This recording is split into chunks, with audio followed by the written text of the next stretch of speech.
So, the last time I spoke at a university class was in 2011. I just started the first startup. I was very excited, and the message back then was that go out, there's a lot of opportunities, create your own startup. And today the message is a little bit different, and the message is go and find a good startup and work with it at least for a little while. And so that's what I'm trying to deliver today. A little bit about Sentientic. Sentientic is basically, I would like to think of it as a data science company. And we're in the field of digital marketing analytics. And we create a software platform for online shops. Okay, so that's a brief description of our startup. We've just started, and we are under the leadership of Professor Lessman. So we have three pillars of work. There is one, the software engineering and artificial intelligence, and that's where we have the implementation knowledge. The second one is the domain knowledge, which is in web analytics and digital marketing. And the third one is basically a skill, and that's a mental skill, and I like to call it analytical creativity. So if you're an analytical person, you can analyze things, you can analyze business or problems or technical problems. You have to also be creative to find solutions for those problems. And those are the three main areas that are most interesting for us. And if you think you're good at any of them, or you're potentially good at any of them, I'll be very happy to sort of get in touch with you. So, on top of this, just because we have 5 minutes, I thought I'm going to share just a couple of thoughts. And so I'm not going to get into any technicalities of the solution or the industry. I'm just going to share a couple of thoughts with you about a startup and what it does, and they're very general thoughts. And you might have heard of them, but because they're important thoughts to me and they're very close to my thinking, I thought we will think about them once together. The first thought is the fact that human beings use tools to enhance their abilities. Right?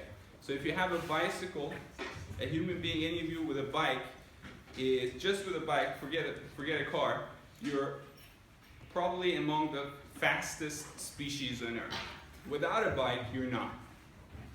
Now, computer science allows us to create tools to enhance our brains.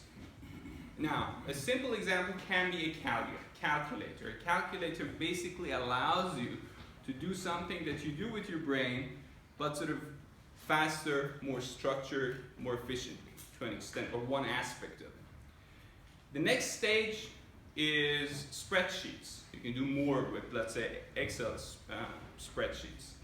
After that, there are business intelligence softwares. So I just gave you this just to think about, because we're producing business intelligence software. And I want you to think about where business intelligence software is going or can go. So there is basically no end to it. So you're trying to get as intelligent as possible, and you help the human brain as much as possible. With that, you can develop an understanding of the evolution of the technology and where it can go. It has been a dream for the past 20 years, and it will continue for the next decades. The next thought is about an understanding of what a company is. And there are different perceptions of what a company is. And the general perception is not something very beautiful. How people perceive what a company is. Something opportunistic, or something that is not necessarily worth philosophizing about. But in my view, a company is basically a group of people. And this group of people have come together to develop and deliver something that is worth more than the sum of the parts, more than what any of those individuals could deliver individually. So what becomes then important in a company is for these people to learn to work with each other, communicate with each other, complement each other, self-actualize in a group with each other. So that's also a perspective. So it's not about a product, so the products can come and go. You pick up a field, you bring a group of people together, and they will learn how to work with each other, how to think with each other, how to work as a team together to deliver something that is hopefully delightful, that is hopefully something that can have an impact on the world, or someone can use it to an extent and makes their lives easier. With that thought, I'll just encourage you to have a look at Sentientic.com/talent. I've organized a few positions there, but the main reason I'm here today is for the research positions that we have for the thesis students. So there is one candidate, so maybe a couple of you will join us to have your master thesis with our support and supervision. So that gives you some structure. But other than that, you can always look out for any other kind of collaboration that you might be interested in, or if there was anything that you thought we can give you insight or help with, I'll be very happy to hear about. So, and that's my email. Thanks very much. That's basically it. If there was a need for more explanation, we can sit together at a different time and go into more details. Thank you very much.